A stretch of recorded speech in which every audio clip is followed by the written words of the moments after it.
Shaukat says, a woman in her living room watching Islamic lectures. So if a woman is watching Zad TV or Huda TV at the moment and she's watching my program, is she obliged to be wearing the hijab? I guarantee you I cannot see anything. So it's a one-way communication. Why would she wear hijab? One says, oh, it's part of modesty. This is not logical. What modesty are you talking about?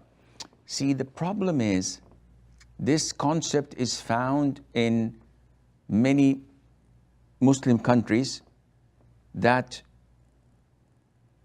are not following the Quran and the Sunnah. They're following their peers, they're following their scholars, their Maulana, their culture.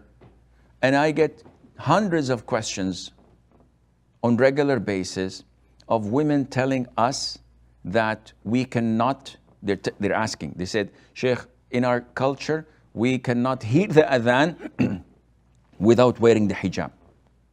So and I ask, what does this have to do with that? So whenever the adhan is called, it's compulsory to cover our hair, even if we're alone in the home. When we go to the bathroom to perform wudu, we cannot go with our hair uncovered. We have to wear the hijab. When eating, they do the same. This is all baseless and innovation. And thinking that you're getting closer to Allah by doing this is sinful. Therefore, Shaukat Bhai, if a woman is not in the company of non-mahram in the room, no one is watching her, no one is looking at her except other females or mahram relatives of hers, there is no need for her to wear the hijab once she is watching a lecture or anything permissible on TV.